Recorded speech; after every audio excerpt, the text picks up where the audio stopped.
วันนี้เราก็สิเข้ามาห้องเพลงเนาะการแบ่งเวลา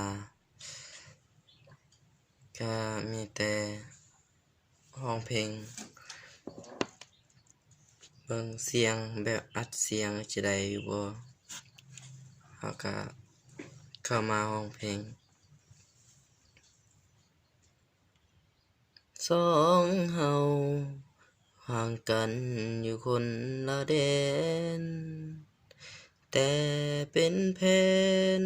สร้างมาบ่หลายเวลาพอหน้าที่ตอนนี้จึงอยู่ไกลตาการเวลาบอดมาปิดความเฮาได้อยู่ไกลแต่ใจคิดฮอดเสมอหากเจ้าเด้อได้เจอกับคนหัวใจอยู่ทางนี้บ่มีคนสองคนใหม่น้องจงเชื่อใจหากพ้องได้บ่ให้ผิดหวังเส้นทางที่เฮาร่วมไต่หัวใจบ่เฮาเคียงคู่อ้ายยังเก็บรักษาไว้อยู่บ่ให้เสียหายอ้ายฮักเจ้าเด้อฮักเสมอน้องจงได้ยินเวียกงานจบสิ้นมื้อใดเจ้ากลับคืนมาหาอ้ายคิดฮอดหลายสิตายนำแล้วว่าบ่อยากเสียน้ำตากับน้องล่ะหูเด้อคนดีคิดถึงเจ้าหลายอยากให้คืนมาแบ่งเวลาให้คนทางนี้ใจจะคอยจนมื้อนั้นมี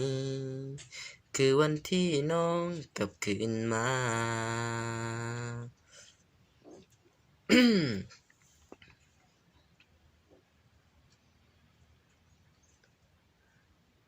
พันนี้ขอเพลงผู้ใดได้ฟังแล้วก็อย่าเว้าใส่กันเด้อเพลงบ่ม่วนแล้วก็ค่อยเว้ากันทีหลังก็บ่พอร้องเพลงก็ร้องไปถึงอยู่ไกลแต่ใจคิดฮอดเสมอฮักเจ้าเด้อได้เจออบอุ่นหัวใจอยู่ทางนี้บ่มีคนสองคนใหม่น้องต้องเชื่อใจหากพ้องได้บ่ให้ผิดหวังเส้นทางที่เฮาร่วมไต่หัวใจบ่เฮาเคียงคู่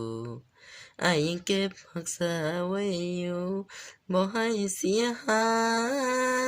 ยอ้ายอยากเจ้าเด้อฮักเสมอน้องจงได้ยินเวียกงานจบสิ้นมื้อใดเจ้ากลับคืนมาอ้ายคิดฮอดหลายสิตายนำแล้วว่าบ่อยากเสียน้ำตากับน้องล่ะหูเด้อคนดีคิดถึงเจ้าหลายอยากให้คืนมาแบ่งเวลาให้คนทางนี้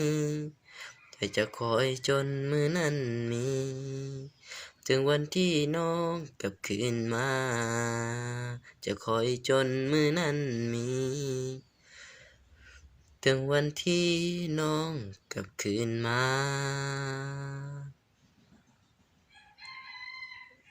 ก็ขอขอบใจมันนี่ก็